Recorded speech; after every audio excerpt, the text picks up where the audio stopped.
ಕೆಆರ್ಪೇಟೆ ಮಾಜಿ ಶಾಸಕ ಕೆಬಿ ಚಂದ್ರಶೇಖರ್ ಹಾಗೂ ಅವರ ಪುತ್ರ ಡಾಕ್ಟರ್ ಕೆಸಿ ಶ್ರೀಕಾಂತ್ ಮತ್ತು ವರುಣ್ ಗೌಡ ಅವರಿಂದ ಜಮೀನು ಮಾಲೀಕತ್ವದ ವಿಚಾರದಲ್ಲಿ ಹಿಂದುಳಿದ ವರ್ಗಕ್ಕೆ ಸೇರಿದ ವಕೀಲ ನೇಕಾರ ತೊಗಟವೀರ ಸಮಾಜದ ಮುಖಂಡ ಶ್ರೀನಿವಾಸ್ ಕೇಸರಿ ಅವರ ಮೇಲೆ ಹಲ್ಲೆ, ಕೊಲೆ ಬೆದರಿಕೆ. ಕೆಆರ್ಪೇಟೆ ಪಟ್ಟಣದ ಮೈಸೂರು ಮುಖ್ಯರಸ್ತೆಯ ಕಾಗುಂಡಿ ಹಳ್ಳದ ಬಳಿ ಇರುವ ಕೋಟ್ಯಾಂತರ ರೂಪಾಯಿ ಬೆಲೆ ಬಾಳುವ ಜಮೀನಿನ ಮಾಲೀಕತ್ವದ ವಿಚಾರದಲ್ಲಿ ಅವಾಚ್ಯ ಶಬ್ದಗಳಿಂದ ನಿಂದಿಸಿ ಗುಂಡಾಗಳಂತೆ ಹಲ್ಲೆ ಮಾಡಿದ ಮಾಜಿ ಶಾಸಕರ ಪುತ್ರ ಶ್ರೀಕಾಂತ್ ಹಾಗೂ ವರುಣ್ ಗೌಡ. ಕೆಆರ್ಪೇಟೆ ಪಟ್ಟಣ ಪೊಲೀಸ್ ಠಾಣೆಯಲ್ಲಿ ದೂರು ದಾಖಲು. ವರದಿ ಎಂಎಲ್ಎಲ್ ಗೌಡ.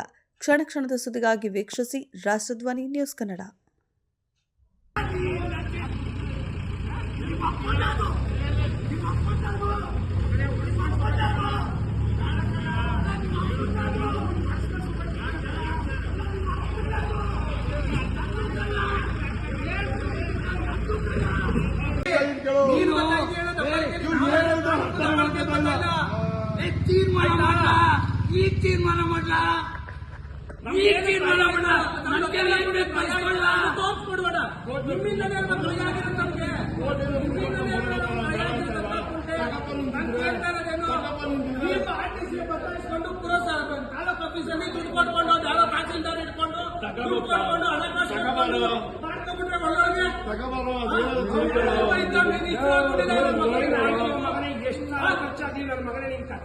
ಗೊತ್ತಿಲ್ಲ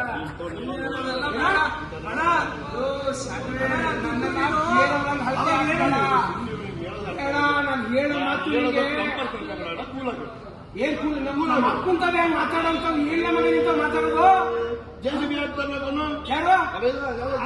ಯಾರು ನಿನ್ ಬಗಿಬೇಡ ಅಂತ ಹೇಳಿದ್ರು ನನಗೆ. ನಾನಿಗೆ ಏನಂತ ಹೇಳಿದ್ದು ಅಣ್ಣ ಎಷ್ಟು ದಿನ ಬೇಕು, ಎಷ್ಟು ದಿನ ಬೇಕು? ನಮ್ಮ ಜಮೀನ್ ಹತ್ರ 1 ಗಂಟೆ 10 ನಿಮಿಷದಲ್ಲಿ ನಾವು ಕೆಲಸ ಮಾಡಬೇಕಾದ್ರೆ ನಮ್ಮ ಜಮೀನ್ ಹತ್ರ ನಾವು ಶೆಡ್ ಹಾಕ್ಕೊಂಡು ಮಣ್ಣು ಹೊಡಿಸ್ಕೊಂಡು ನಾವು ನಮ್ಮ ಶೆಡ್ನ ದುರಸ್ತಿ ಮಾಡಿಸೋಂಥ ಸಂದರ್ಭದಲ್ಲಿ ಮಾಜಿ ಶಾಸಕರಾದಂಥ ಕೆಬಿ ಚಂದ್ರಶೇಖರ್ ಅವರು, ಅವ್ರ ಮಗ ಶ್ರೀಕಾಂತ ಮತ್ತು ಅವ್ರ ಸಹೋದರನ ಮಗ ವರುಣ ಇವ್ರುಗಳೆಲ್ಲ ಏಕಾಏಕಿ ಒಂದು 50 ಜನ ಗುಂಪು ಕಟ್ಕೊಬಂದು ನೀವೆಲ್ಲ ಸಣ್ಣ ಪುಟ್ಟ ಜನಾಂಗದವ್ರು ಇದ್ದೀರಿ, ಹಂಗಿದ್ರಿ ಹಿಂಗಿದ್ರಿ ಅಂತ ಅವಾಚ್ಯ ಶಬ್ದ, ಬೋಳಿ ಮಗನೆ ಸೂಳೆ ಮಗನೆ ಅಂತೆಲ್ಲ ಬೋದು. ನಾನು ಒಬ್ಬ ಏನು ನಮಗೆ ಯಾವುದೇ ರೀತಿ ನಿಮ್ಮನ್ನು ಈ ಜಾಗದಿಂದ ನಾನು ಬಿಡೋದಿಲ್ಲ, ಓಡಿಸ್ತೀನಿ ಅಂತ ಹೇಳಿ ನನ್ನನ್ನು ಮೆಟ್ರನ್ನ ಹಿಡ್ಕೊಂಡು ಶೆಡ್ಗೆ ಹಾಕೊಂಡು ತಳ್ಳಿ ನನ್ನ ಸಾಯಿಸೋಕ್ಕೆ ಪ್ರಯತ್ನ ಮಾಡ್ತಾರೆ. ಮತ್ತು ಚಾಕ್ ತೊಗೊಂಡು ಎಳೆದು ನನ್ನ ಮೆಟ್ರನ್ನ ಇವತ್ತು ಗಾಯಗೊಳಿಸ್ತಾರೆ. ನಾನು ಒಂದು ವೇಳೆ ಅಲ್ಲಿ ತಪ್ಪಿಸ್ಕೊಳ್ಳಿಲ್ಲ ಅಂತಿದ್ರು ಇವತ್ತು ನನ್ನ ಪ್ರಾಣನೇ ಹೋಯ್ತಾಯಿತ್ತು. ಇವತ್ತಿಗೂ ಹೇಳ್ತೀನಿ ಕೇಳಿ, ಅವ್ರು ಯಾವ ಕಾರಣಕ್ಕೂ ಚಾಲೆಂಜ್ ಮಾಡಿಬಿಟ್ಟು ಹೋಗಿದ್ದಾರೆ, ನಮ್ಮನ್ನು ಬಿಡೋದಿಲ್ಲ ಹಂಗೆ ಹಿಂಗೆ ಅಂತ ಹೇಳ್ಬಿಟ್ಟು. ನಮಗೇನಾದರೂ ಒಂದು ವೇಳೆ ಆ ಜಾಗದಿಂದ ಆ ಜಾಗ ನಮ್ಮ ಜಾಗಕ್ಕೆ ಬಂದು ತೊಂದರೆ ಕೊಡ್ತಾ ಇದ್ದಾರಲ್ಲ, ಅವ್ರದ್ದೇನಾದ್ರು ಇತ್ತು ಅಂದರೆ ಅವರು ಕಾನೂನಾತ್ಮಕವಾಗಿ ಹೋರಾಟ ಮಾಡಲಿ, ತಗೊಳ್ಳಿ, ನಮ್ಮದೇನು ಅಭ್ಯಂತರ ಇಲ್ಲ. ದಬ್ಬಾಳಿಕೆಯಲ್ಲಿ ಈ ವ್ಯವಸ್ಥೆ ಒಳಗಡೆ ಕಿತ್ಕೊಳ್ಳೋಕೆ ಅವಕಾಶ ಇದೆಯಾ? ಬಂದು ಏಕಾಏಕಿ 14 ಗುಂಟೆ ಬರ್ಕೊಡು, ಇವತ್ತು ನಿಮ್ಮ ಮನೆಯವ್ರನ್ನೆಲ್ಲ ಕರ್ಸ್ಕೊಂಬಂದು ಬರ್ಕೊಡು ಅಂತ ಅಂದರೆ ಏನರ್ಥ ಅದು? ಅವ್ರೇನು ನಮ್ಮ ಕುಟುಂಬಕ್ಕೆ ಸೇರಿದವ್ರ ನಾವು ಬರ್ಕೊಡೋಕ್ಕೆ? ದಯಮಾಡಿ ಇದನ್ನ ಎಲ್ಲರೂ ಅರ್ಥ ಮಾಡ್ಕೋಬೇಕು. ದಯಮಾಡಿ ಹಿಂದುಳಿದವ್ರಿಗೆ, ನಮ್ಮಂಥವ್ರಿಗೆ ಸೂಕ್ತ ರಕ್ಷಣೆ ಒದಗಿಸ್ಬೇಕು ಅಂತ ಇಂಥವ್ರಿಂದ ಕೊಲೆ ಬೆದರಿಕೆ ಹಾಕ್ಬಿಟ್ಟು ಹೋಗಿದ್ದಾರೆ. ನನಗೇನಾದ್ರು ಒಂದು ವೇಳೆ ಪ್ರಾಣಕ್ಕೆ ಅಪಾಯ ಆದರೆ, ಅದಕ್ಕೆ ನನ್ನ ಪ್ರಾಣಕ್ಕೆ ಏನಾದ್ರು ತೊಂದರೆ ಆಯಿತು ಅಂತ ಆದರೆ ಅದಕ್ಕೆ ಮಾಜಿ ಶಾಸಕರು ಮತ್ತು ಅವ್ರ ಮಗ, ಅವ್ರ ಸಹೋದರರೇ ಕಾರಣ. ಏನಾಗಿದೆ ಅಂದರೆ ನಮ್ಮ ತಂಗಿ ನಾವೆಲ್ಲ ನಮ್ಮ ಸ್ವಂತ ನಮ್ಮ ತಾತನ ಜಮೀನಲ್ಲಿ ನಾವು ಕೆಲಸ ಮಾಡಿಕೊಂಡು ನಮ್ಮ ಜಮೀನನ್ನು ನಾವು ಅನುಭವದಲ್ಲಿದ್ದರು. ಈ ದಬ್ಬಾಳಿಕೆ ಮೇಲೆ ನೀವಿರೋದು 506 ಜನ ಬ್ಯಾಕ್ವರ್ಡ್ ಕಮಿಟಿಯವರು, ನಾವು ಏನು ಮಾಡೋಕ್ಕಾಗಲ್ಲ, ಏನು ಬಿಡೋಕ್ಕಾಗಲ್ಲ ಅಂದ್ಬಿಟ್ಟು ದಬ್ಬಾಳಿಕೆ ಮೇಲೆ ನಿಮಗೆ ಕೊಲೆ ಮಾಡ್ತೀನಿ, ಅದು ಮಾಡ್ತೀನಿ, ಇಲ್ಲಿ ಮಾಡ್ತೀನಿ, ಒಂದು ಕಾಲ ಗಂಟೆ ಅವಕಾಶ ಕೊಡಿ, ನಿಮ್ಮನ್ನ ಮರಣ ಹೋಮ ಮಾಡ್ತೀನಿ, ಹಂಗೆ ಮಾಡ್ತೀನಿ ಅಂದ್ಬಿಟ್ಟು ರಕ್ತಪಾತ ಮಾಡೋಕ್ಕೆ ಇವರು ಸೂಚನೆ ಮಾಡ್ತಾರಲ್ಲ. ಈ ಪ್ರಜಾಪ್ರಭುತ್ವ ವ್ಯವಸ್ಥೆಯಲ್ಲಿ ಏನಿದೆ ಹಂಗಾರೆ ಅಲ್ಪಸಂಖ್ಯಾತರಾಗಲಿ ಬ್ಯಾಕ್ವರ್ಡ್ ಕಮಿಟಿ ಅವರಾಗಲಿ ಬದುಕೋ ಅರ್ಹತೆಯೇ ಇಲ್ವಾ ಇಲ್ಲಿ? ಹಂಗಾರೆ ಅವ್ರಿಗೆ ಆಸ್ತಿ ಪಾಸ್ತಿ ಅನ್ನೋದು ಏನೂ ಇಲ್ಲ, ಹೇಳಿಕೆ ಇಲ್ವಾ? ಹಂಗಾರೆ ಅವ್ರ ಆಸ್ತಿ ಇಲ್ದೇ ಬರೀ ಮಣ್ಣು ತಿನ್ನಬೇಕು ಅನ್ನೋ ವ್ಯವಸ್ಥೆ ಇದೆ ಈಗ ಇವರು ಮಾಜಿ ಶಾಸಕರಿದ್ದಾರೆ, ಅವ್ರ ಮಗರು ವಿದ್ಯಾವಂತರಿದ್ದಾರೆ, ಅಲ್ಲಿ ಏನಿಲ್ಲ ಅಂತ ಇಲ್ಲ. ನಮ್ಮ ತಾತನ ಆಸ್ತಿ ನಾವು ಅನುಭವ ಹೋಗಿ ವಿಪರೀತ ನಮ್ಗೆ ಕೊಟ್ಟೆ. ದುಡ್ಡು ಕಟ್ಕೊಂಡು ದುಡ್ಡು ತಿನ್ನಿಸ್ಕೊಂಡು ನಿಮ್ಮ ಹೆಸರಿಗೆ ಆಸ್ತಿ ಮಾಡಿಸ್ಕೊಂಡ್ಬಿಟ್ಟು ಅವತ್ತಿನ ಕಾಲದಲ್ಲಿ ನಿಮ್ಮ ಮನೆಯವರು ನಮ್ಗೆ ಭಯ ಮಾಡ್ಕೊಂಡಿರೋದು ಗೊತ್ತಾಗ್ಕೊಂಡೆ. ಕ್ರೈಮ್ ಪತ್ರ ಐತೆ, ಕ್ರೈಮ್ ಪತ್ರ ಐತೆ,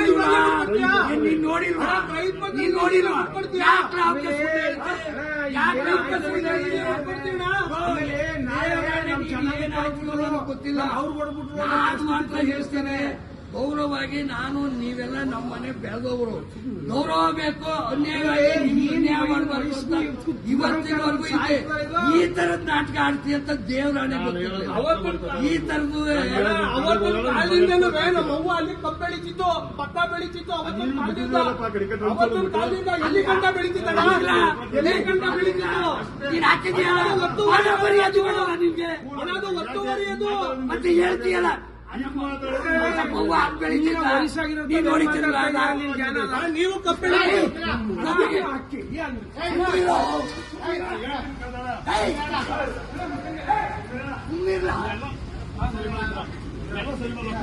ಏನ್ ಮಾಡ್ಕೊಂಡು ಮಾಡ್ಕೊಳ್ಳೋಣ.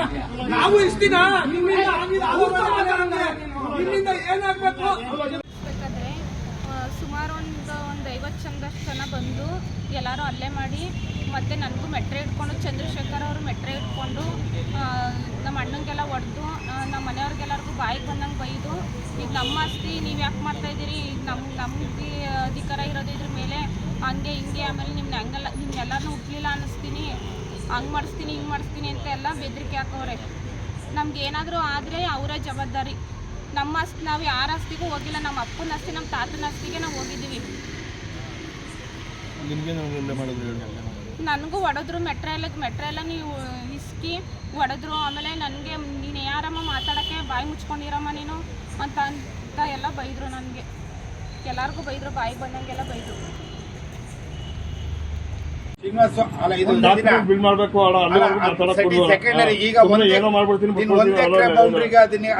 ನಂದು ಸ್ಕೆಚ್ ನೋಡ 1 ಎಕರೆ 14 ಗುಂಟೆ ಯಾವ್ದು ನೋಡೋಣ ಸ್ಕೆಚ್ 16 ಕೂಡ ಅದ್ರ ಮೇಲೆ ಅದೇ ಸ್ಕೆಚ್ ನಂದು ಪೀಸ್ ಆಗೋಗದೆ. ಪೀಸ್ ಆಗೋಗದೆ. ನಂದು 1 ಎಕರೆ 14 ಗುಂಟೆ ಇಲ್ಲ, ಈಗ 18 ಗುಂಟೆ ನಂದು. ನಮ್ದು ಅವ್ರದ್ದು 18 ಗುಂಟೆ, ಇವ್ರದ್ದು 18 ಗುಂಟೆ. 18 ಪೀಸ್ ಆಗುತ್ತೆ. ಅರ್ಥ ಮಾಡ್ಕೊಳ್ಳಿ. ಅಲ್ಲ ಇವ್ನ ವಾದ ಅದು ಕ್ರಿಮಿನಲ್. ಅದು ಯಾರ ತಗೊಂಡ್ ನನ್ನ ಮಕ್ಳು ತಗೊಂಡ್ ಮಾತಾಡ್ಕೊಂಡ್ರೆ ಉಳಿಸ್ಕೋ, ನೀನ್ ಉಳಿಸ್ಕೋ. ನೀನ್ ಗಂಡ್ ಮಗನೇ ಆಗಿ ನಿಮ್ಮ ಅಪ್ಪ ಬಗ್ಗಿಸ್ಕೋಣ. ಅವ್ನ ನಾನ್ ಜಾತಿಲಿ ಹೇಳಕ್ಕಲ್ಲ, ಒಕ್ಕಲಿಗರು ಜಾತಿಲೇ. ನಾನು ಒಕ್ಕಲಿಗರು ಜಾತಿಲಿ ಹೇಳ ಅವ್ನ ಹಾಕಿ 1 ಎಕರೆ ಮೇಲೆ ಕೂತ್ಕೊತೀನಿ ಇಲ್ಲಿ. ಇಷ್ಟಕ್ಕೆಲ್ಲ ಬಂದು ಕೂತ್ಕೊಳ್ಳೋದು ನನ್ ಮಗನೇ ಒಕ್ಕಲಿಗರೇ ಹೇಳಕ್ಕಲ್ಲ. ನಾನು ಇವೆಲ್ಲ ಬಡಿವ ಬಂದ 500-600 ಜನಕ್ಕೆ ನನ್ನ ಮಕ್ಳ ತಿರಾಟಿ ಆಟ ಆಡ್ತೀರಾ? ತಿಳುವಳಿಕೆ ಹೇಳಿ ಅವ್ರಿಗೆ. ಬಡಿವಾ ಸುಮ್ಮನೆ ತೋರ್ಸ್ತೀನಿ ಒಕ್ಕಲಿಗರು ಏನು ಅಂತ.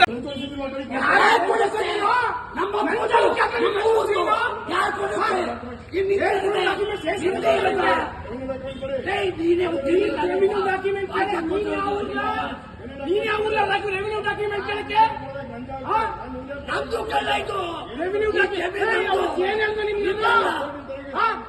ಪದಾನ್ ಪಡಿದೀವಿ ಮಾತಾಡ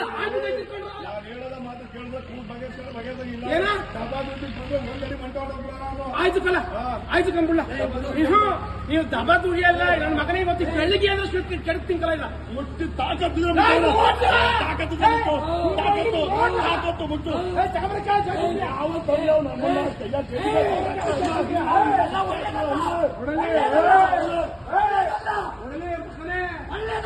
ನನ್ನ ಸವಾಸ ಬಂದ ಏನ್ ಆಯ್ತು ಅಂತ ಗೊತ್ತಿಲ್ಲ. ನಾನು ಇಲ್ಲಿ ಮಾತಾಡಿದ್ದೀನಿ. ಯಾವಾಗ